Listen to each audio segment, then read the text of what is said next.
ബീഹാറിൽ വിധിയെഴുത്ത്.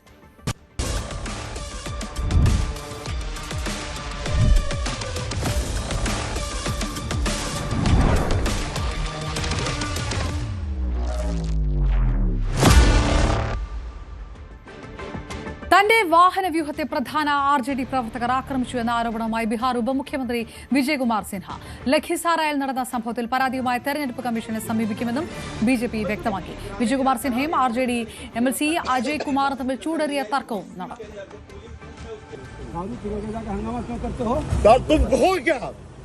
आपको क्या पूछो?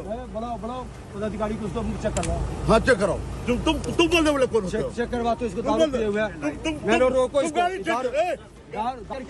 हंगामा करता है. दारू पी के बॉडीगार्ड भी दारू पी ले. अरे दारू पी हंगामा के इसको चेक करवाओ. दे रहे हैं. ये राजद का MLC राजद का दारू पी के हंगामा कर रहा है. तुम बुरा जमाना जात हो गया. कहाँ प्रशासन तुमने दारू पी का हंगामा कर रहा है बूथ पर जाकर के.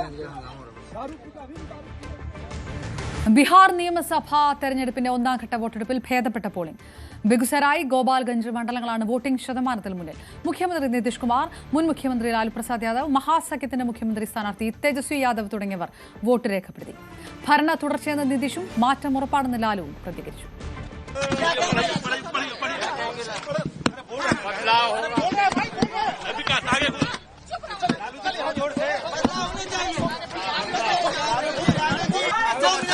ये बिहार के लोगों से यही अपील है कि मतदान केंद्र जाएं, अपने वर्तमान भविष्य को देखते हुए वोट दें.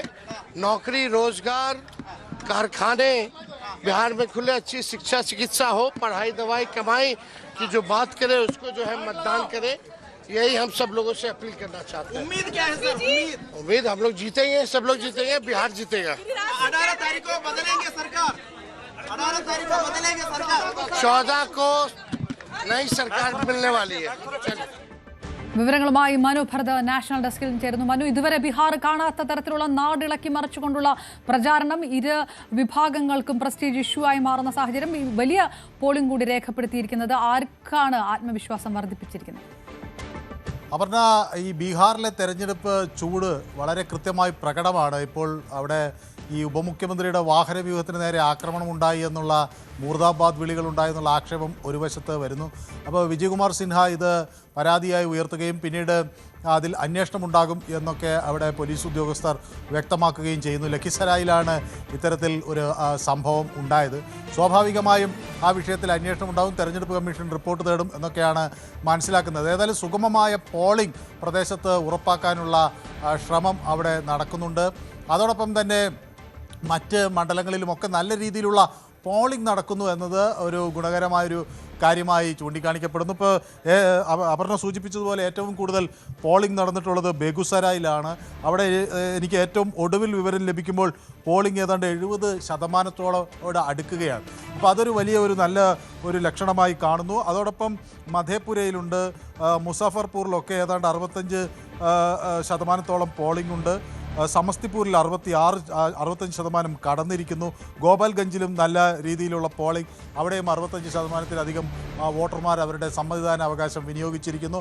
അപ്പോൾ ഇത് 70%-ലേക്ക് ഇപ്പോൾ നീങ്ങുന്നതിൻ്റെ കണക്കുകൾ ഇപ്പോൾ പുറത്തു വരുന്നു. അപ്പോൾ ഇത് 5 മണി വരെയുള്ള കണക്കാണ് ഇപ്പോൾ നമുക്ക് ലഭ്യമായിട്ടുള്ളത്. 6 മണിയിടത്ത് വരുമ്പോഴേക്കും അവസാന ഘട്ടത്തിൽ നല്ല ദ്രുതഗതിയിലുള്ള പോളിംഗ് ബീഹാറിൽ പലയിടത്തും രേഖപ്പെടുത്തുകയുണ്ടായി. അതിപ്പോൾ അതേസമയം ചിലയിടങ്ങളിൽ വാക്തർക്കങ്ങൾ, സംഘർഷങ്ങൾ തുടങ്ങിയ കാര്യങ്ങൾ ഒക്കെ ഉണ്ടാകുമ്പോഴും വലിയ പ്രതീക്ഷയിലാണ് ഇരു മുന്നണികളും. പ്രധാനമന്ത്രി ഇന്ന് ബീഹാറിൻ്റെ മറ്റ് രണ്ടാംഘട്ട തെരഞ്ഞെടുപ്പ് നടക്കുന്ന മണ്ഡലങ്ങളിൽ പ്രചരണം നടത്തുന്നുണ്ടായിരുന്നു.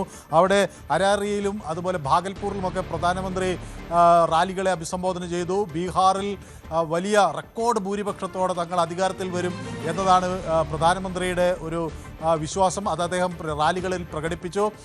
അതേസമയം മറുവിഭാഗം തങ്ങൾ ബീഹാറിൽ മാറ്റമുണ്ടാകും എന്ന ഒരു പ്രചരണമാണ് നടത്തുന്നത്. സാമ്രാട്ട് ചൗധരി, ബീഹാറിലെ ഉപമുഖ്യമന്ത്രി സാമ്രാട്ട് ചൗധരി വ്യക്തമാക്കിയത് ഈ നിലയ്ക്ക് രാഹുൽ ഗാന്ധി പ്രതിപക്ഷ നേതാവായി തുടരുകയാണെങ്കിൽ അടുത്ത 20 കൊല്ലത്തേക്ക് BJPയെ തടയാൻ ആർക്കും കഴിയില്ല, മോദിയെ തടയാൻ ആർക്കും കഴിയില്ല എന്ന തരത്തിൽ രാഹുൽ ഗാന്ധിക്കെതിരെ ഒരു പരിഹാസവുമായി രംഗത്തെത്തി. അതേസമയം ഗിരിരാജ് സിംഗ് ആകട്ടെ തൻ്റെ ബേഗുസരായിൽ ചില വിവാദ പരാമർശങ്ങൾ അദ്ദേഹം നടത്തിയിട്ടുണ്ട്. ഈ ബുർക്കയൊക്കെ ഇട്ട് ആളുകൾ വോട്ടിങ്ങിന് വരുന്നത് ഇത് വല്ല ഇസ്ലാമിക് രാജ്യമാണോ എന്ന തരത്തിലുള്ള ഒരു ചോദ്യം അദ്ദേഹം ഉന്നയിച്ചു. അത് ചെറിയ തോതിൽ വിവാദങ്ങൾക്കൊക്കെ വഴിവെച്ചിട്ടുണ്ട്. ഏതായാലും ആളുകളുടെ മുഖം കാണിക്കണമെന്ന നിലപാട് അദ്ദേഹം ഉയർത്തിപ്പിടിക്കുകയാണ്. അപ്പോൾ ഈ തരത്തിൽ വാക്തർക്കങ്ങൾ ഇങ്ങനെ തുടരുകയാണ്. അതേസമയം 11 മണിയോടുകൂടി 14-ാം തീയതി പ്രതിപക്ഷത്തിൻ്റെ കഥ കഴിയും എന്നാണ് അമിത്ഷാ ഇന്ന് അവിടെ പറഞ്ഞത്. അവിടെ അമിത്ഷാ ഇന്ന് പ്രചരണം നടത്തുന്നുണ്ട്. മധുബനി പ്രദേശങ്ങളിലാണ് അമിത്ഷയുടെ പ്രചരണം നടക്കുന്നത്. അപ്പോൾ അദ്ദേഹം അവിടെ വ്യക്തമാക്കിയത് തികഞ്ഞ ആത്മവിശ്വാസമാണ്. ആ നിലയ്ക്ക് ബീഹാറിലെ വോട്ടിങ്ങിൻ്റെ അവസാന മണിക്കൂറുകൾ കഴിഞ്ഞ് ഇതിൻ്റെ അന്തിമ ഇനി ക്യൂവിൽ നിൽക്കുന്നവരൊക്കെ വോട്ട് ചെയ്യുക എന്നുള്ളൊരു സാഹചര്യം മാത്രമേ ഉള്ളൂ. അപ്പോഴും ഭേദപ്പെട്ട പോളിംഗ് എന്ന വിവരം വരുന്നു. തികഞ്ഞ ആത്മവിശ്വാസത്തിൽ മുന്നണികൾ എന്ന വിവരങ്ങൾ കൂടി പുറത്തു വരികയാണ്. റൈറ്റ്, മനു ഭരത് വിവരങ്ങൾ.